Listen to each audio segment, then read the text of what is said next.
గురువుగారు నమస్కారం అండి. నమస్తే. గురువుగారు ఈ అవకాశం ఇచ్చినందుకు వెరీ వెరీ ధన్యవాదాలండి.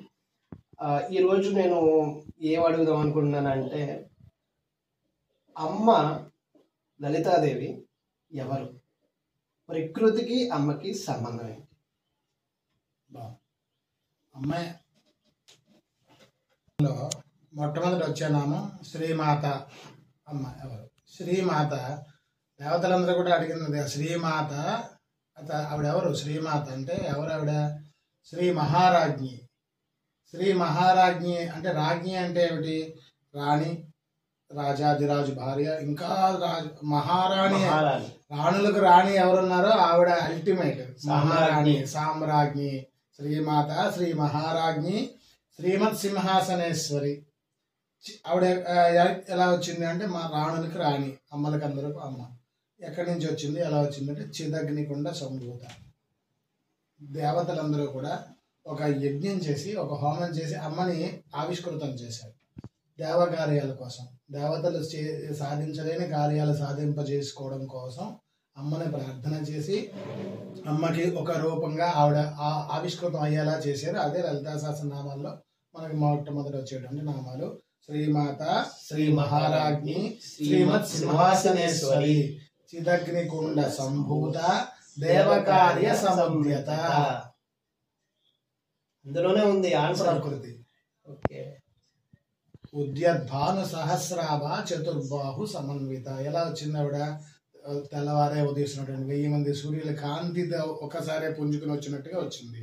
ఉద్యద్భాను సహస్రాభ చతుర్బాహు సమన్విత. 4 బాహువులు కలిగి ఒక బాహువు చతుర్బాహు సమన్విత. రాగస్వరూప పాషాఢ్య. రాగం అనేటువంటి ఒక పాశాన్ని పట్టుకుంది. రాగం అంటే ఏంటి?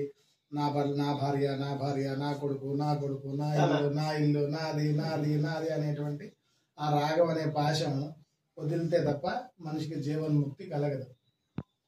నీకు అది వదలగొట్టుకోవాలంటే నా చేతిలో ఉంది నీ రాగం అనే పాశం, నన్ను శరణం వచ్చితే అది పోతుంది అని దేవతలందరికీ కూడా చెప్పడం, మనుషులు తెలుసుకోవడమే. అందుకనే దేవతలందరూ ఆవిడనే శరణం వచ్చారు. రాగస్వరూప పాషాఢ్య క్రోధాంకారాన్ని కుశోచుల. క్రోధం అనేటువంటి ఒక అంకుశాన్ని ఆవిడ పట్టుకుంది. ఆ క్రోధమే అన్నిటికీ కూడా మూలం. ఒక క్షణికావేశంతో ఈరోజు ఎంతమందో శిక్షలు అనుభవిస్తున్న వాళ్ళు ఉన్నారు. క్షణికావేశంతో జీవితాన్ని సర్వనాశనం చేసుకున్న వాళ్ళు ఉన్నారు. ఆ క్షణిక అహంకారం అనేటువంటి ఆ కోపానికి చాలా ఇబ్బంది జీవితాలు వాళ్ళని, వాళ్ళ తల్లిదండ్రులని కూడా, పితృదేవతలను కూడా ఇబ్బంది పెట్టిన వాళ్ళు చాలా మంది ఉన్నారు. వాళ్ళు చేసే క్షణిక ఆవేశంలో చేసుకున్న దోషం వల్ల పితృశాంతి లేకుండా పోయి ఎంతో మంది రోజు ప్రాతలుగా బయట ప్రతి నూతుల్లోని చెట్లకి వేలాడుతూ ఉన్నారు. వాళ్ళందరూ కనిపిస్తూ ఉంటారు.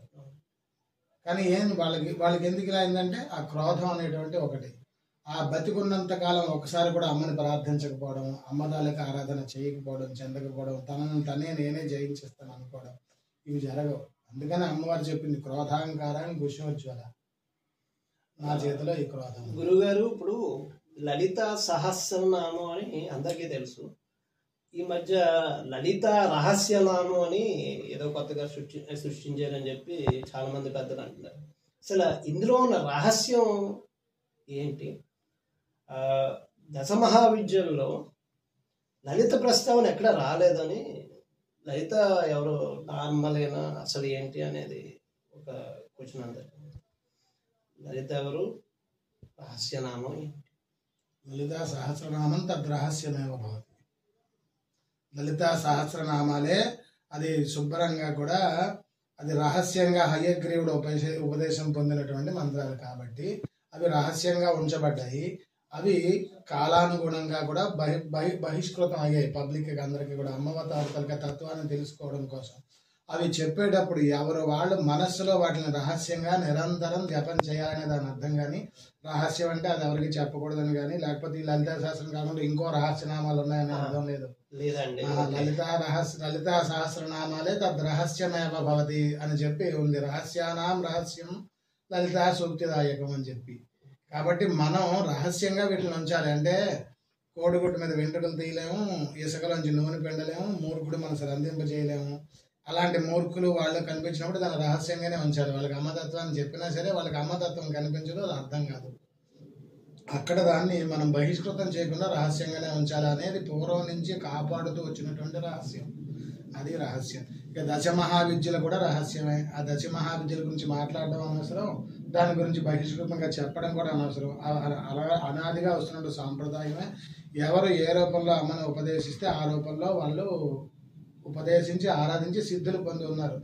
ఈ ఒక్కొక్కరు ఒక్కొక్క పని చేస్తారు కాబట్టి దశమహావిద్యలు తారాయణ వీళ్ళందరూ కూడా శ్యామల అయినా, రాజశ్యామల అయినా, మాతంగి అయినా, వారాహి అయినప్పటికీ కూడా వీళ్ళు వాళ్ళ పనులు వాళ్ళు చేస్తుంటారు. మనం ఎవరిని ఆరాధించాలో వాళ్ళని ఆరాధించి ఆ స్థాయికి మనం వచ్చినప్పుడు ఆ సిద్ధిని పొందొచ్చు. అణిమ, లగిమ, గరిమ, మహిమ, ఈశత్వ, వశత్వ, ప్రాకామ, ఇచ్ఛ, భుక్తి, ఇవన్నీ సిద్ధులన్నీ కూడా దశమహావిద్యల వల్ల సిద్ధిస్తాయి. ఏది చేసుకుంటే అది. అంటే వాళ్ళకి కావలసిన పనికి సంబంధించిన ఆది దేవత కనుక దశ మహావిద్యల్ని పెట్టారు అని. అయితే అమ్మవారి నుండి వచ్చినటువంటి ఈ రూపాలే ఇవన్నీ. కాబట్టి దశమహావిద్యలు వేరు, అమ్మవారు వేరు కాదు. అమ్మవారి తాలూకా సైన్యంలోంచి వచ్చారు వీళ్ళందరూ. అమ్మే ఈ నారాయణ నఖోత్పన్న నారాయణ దశాకృతి, కరాములి నఖోత్పన్న నారాయణ దశాకృతి, శ్రీ మహావిష్ణువు తాలూకా దశావతారాలు కూడా ఆవిడ తాలూకా వేళ్ళు చివర్లు ఇలా అంటే వచ్చాయి అని చెప్పి నామంలోనే ఉంది. మరి దశమహావిద్యలు అంటే ఆవిడ తాలూకా రూపాలే ప్రతి దాంట్లోంచి కూడా అలా వచ్చి ఉన్నాయి.